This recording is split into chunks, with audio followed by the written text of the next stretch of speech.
up to wake up, the shitstorm that usually precedes the awakening of your purpose and power.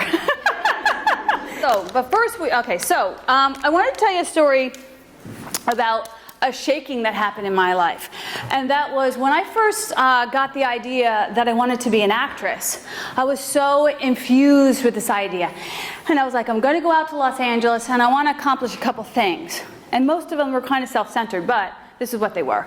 I wanted to have a built-in swimming pool with palm trees, live by celebrities, be in movies and TV. And maybe help people who were dealing with cancer. Not really maybe, like that was on my list of things to do, but it wasn't on the top of my list of things to do, to tell you the truth. So anyway, I went out to Los Angeles and I, started working towards my dream. And it wasn't always easy, It's a rough road to hoe, and anyone will tell you that. So, but I had a friend in New York who kept calling me and saying, oh, you're out in Los Angeles and I'm here in New York and there's more work in LA. And I'd say to her, yeah, there is. You need to get out here because this is where you're going to, jumpstart a brighter career for yourself. There's just twice as much, maybe 10 times as much opportunity.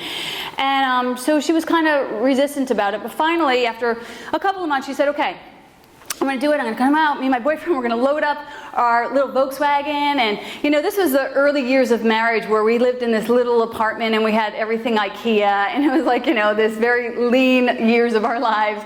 And she was the same way. Everything she owned could fit inside a Volkswagen. She drove out to Los Angeles. And her and her boyfriend, I said, when you get here, come and meet me and have dinner. So they came out and they met with us. And then they said, we're going to go home and unpack our apartment. And then we'll come over tomorrow night for dinner. I said, great. So that night, in the very middle of the night, the most horrific thing happened. The world just started shaking. And our apartment building felt like it went into liquid. And I heard crashing, and I heard things being ripped and torn, and it was the Northridge earthquake. And my husband and I jumped up out of bed, and I ran in to get Owen, and I lifted him up, and he slept through the whole thing, God bless him.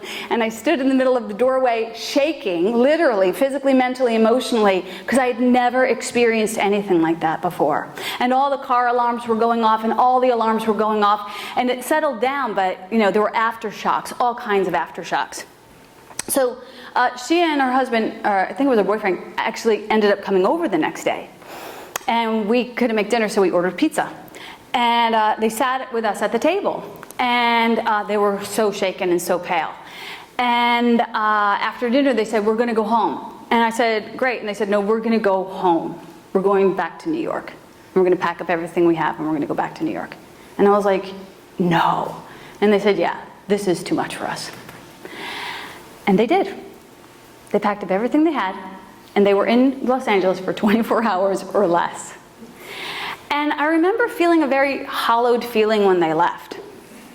And I remember thinking after a few months of her getting back to New York that it was probably best that they did go, because Hollywood will smack you around so much more severely than any little old earthquake ever could. And so I knew that, that this would be a painful journey for them, and that was their choice.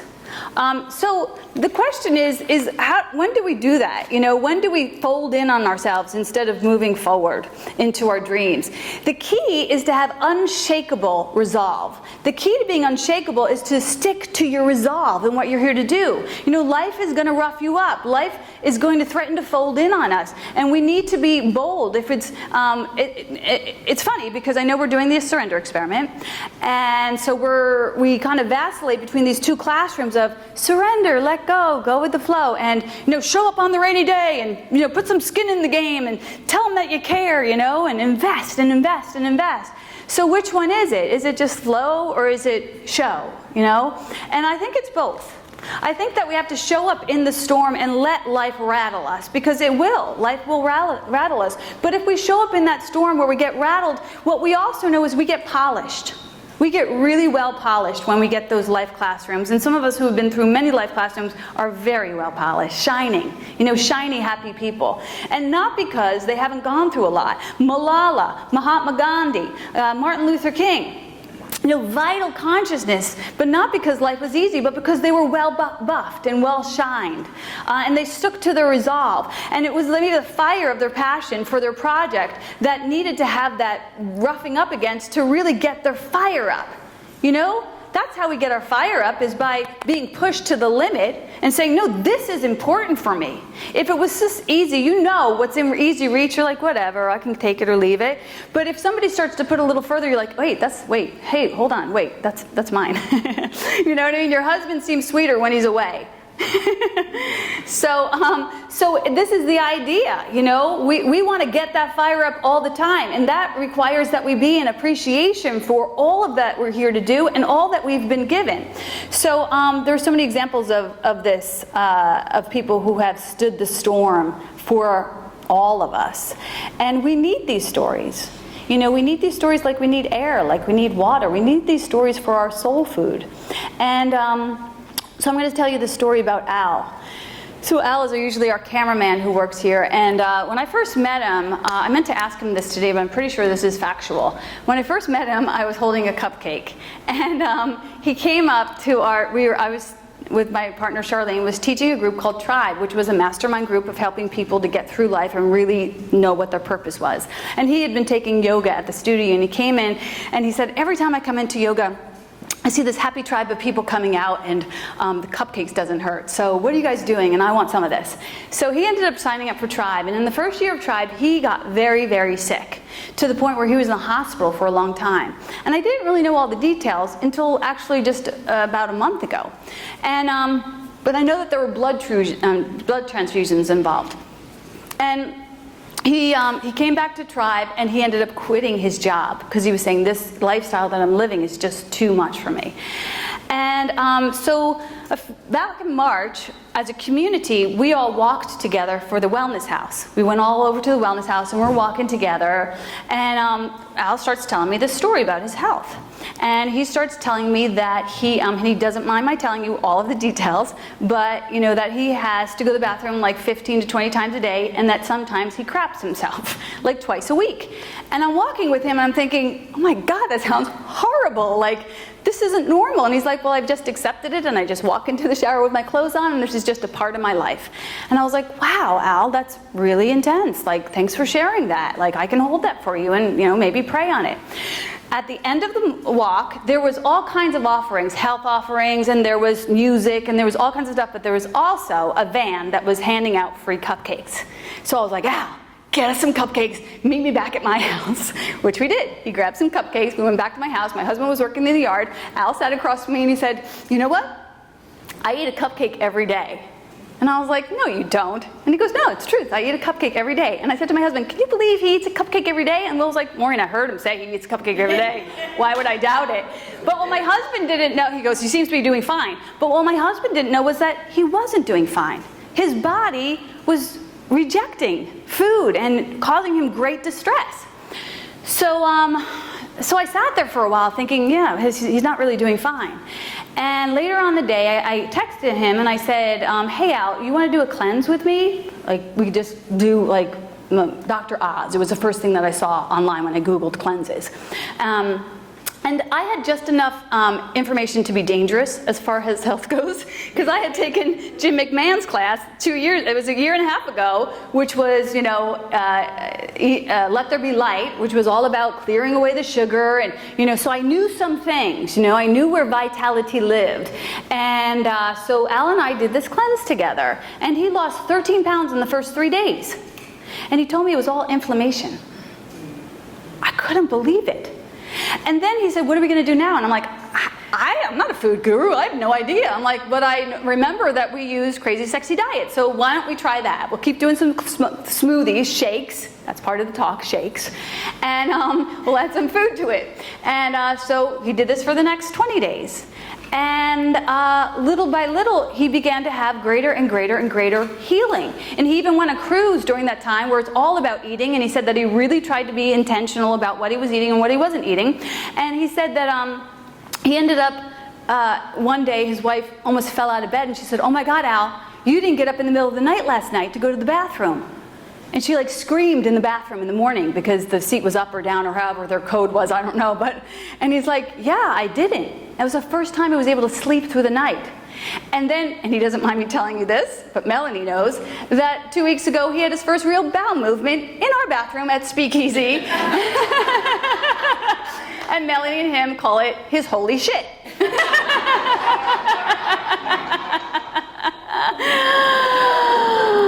But this is incredible. You know what I mean? That he was able to get vulnerable and tell me the truth of his story, and together we were able to find, and listen, I'm not a food guru. Like, I'm just asking the Holy Spirit, what can we do to help this guy? I sincerely only know as much as, you know, masters in this class who are here who actually know the science behind it, but we did what we could. And he had a healing. Now that's a terrible and a beautiful story. It's such a beautiful story because he has his life back. And then when I went over to his house the last time, this kind of choked me up. I didn't know that about his health, but what I also didn't know about Al, and I have sat knee to knee and eye to eye with him in so many circles. He showed me all of these blankets that he had with like 50 t-shirts that were cut out and sewn to the blanket of all the marathons and races he had ever run that he had stopped running about 4 years ago. And he's starting to run again. And I was like, oh my gosh, Al, this is such an amazing story. This is not a small story. This is a big story. So what I know is no matter where we find ourselves, it's the result of our consciousness and the choices that we make. It's the result of our consciousness and the choices that we make. And although the world will shake you up, if you stay true to your North Star, as he has consistently stayed true to his North Star, he continues to take classes, he continues to show up and be of service, he continues to ask the tougher questions, he continues to read, he continues to question everything to an annoying point of view. But he's there, he's in it, he's engaged, he shares, he opens up his doors, he tells you who he is. So I think about that day because what I also know is that the world also will give you, when you show up vulnerable and naked, it will also give you signs and synchronicities and sages and way showers to support you on your personal path. And you don't even know if you might be that person one day for somebody else, but if you show up vulnerable, they will come to you because they will see you. For the first time, they will actually see you. And I think about Al on that day, you know, that it was a cupcake that brought us together, you know, and a cupcake that brought this healing. And it was a wellness walk that we were on, you know, all of the beautiful signs and synchronicities. A Course in Miracles says you cannot give out what you cannot give out what you're not willing to accept for yourself. And so he and I and our community was showing up for to invest in the wellness of others, and he got a healing from that day. I mean, that's just a beautiful symbol to me of A Course in Miracles where it says all healing is mutual. So everything that you invest in the world returns to you multiplied abundantly, tenfold. So we get to help each other along the way. We get to be that help for others along the way. These people who have achieved greatness, who have overcome traumas and tragedies, are also telling tales of being in the right place in the right time and meeting the right people and supposedly getting lucky. You know what I mean? Like we think, oh, I just got lucky there. But that's not luck. You know, that's you working with the universe. It's a reflection of your commitment to a bolder idea of yourself, your ability to stay unshaken even in the storm. It's a beautiful thing about the human spirit that we're able to continue to rise. And no matter how much we've risen, we continue to rise and rise and rise and rise. There's so much more height to you than you're willing to see at this point. But we can see it for each other. And that's the good news. And so even though life has a way of shaking us up, and we'd rather that it didn't, the shaking of our foundation shows us who we are. You know, life can strip us down to the bare bones, but it does not have to break us. Life can push us to our uncomfort zones, but it doesn't have to be a death. It can be a rattling off of that which no longer serves us so that we can rise up to a lighter idea of ourselves. Life doesn't have to break us. Life does not shake us to break us. Life shakes us to wake us. That's a tweetable.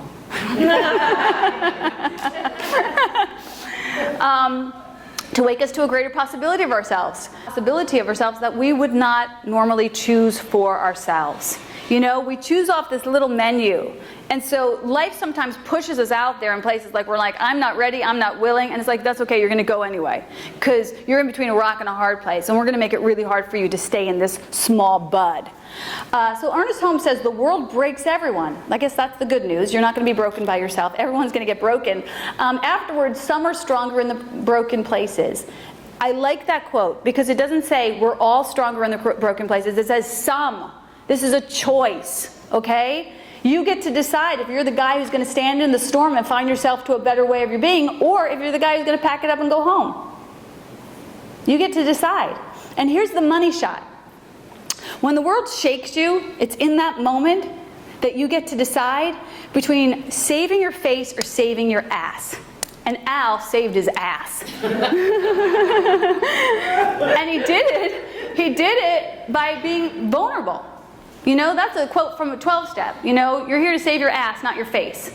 And the only way you can save your ass is if you're willing to come naked, to come raw, to come open, to come honest, to come vulnerable, to come messy, and come real. And if you do that, you can pretty much guarantee that you will rise with the prize. And if you come protected and guarded and small and stingy and stagnant, you will suffer. And that's it. That's the name of the game. It's right there. Are you saving your ass? Are you saving your face? In saving your ass, you're actually saving your brother's ass as well. I did not realize I would curse this much in this sermon. But I sure do like it. So the idea is, we're all going to get shook.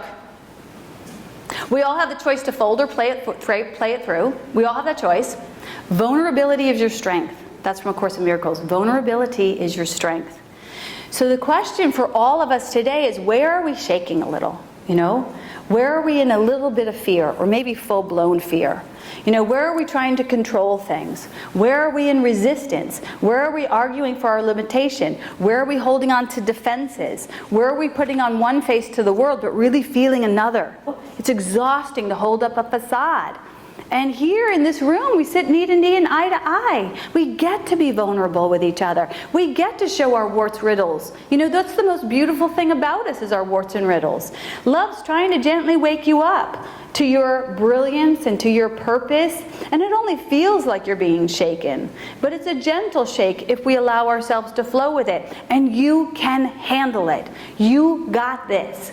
Vulnerability is your strength. Vulnerability is your strength.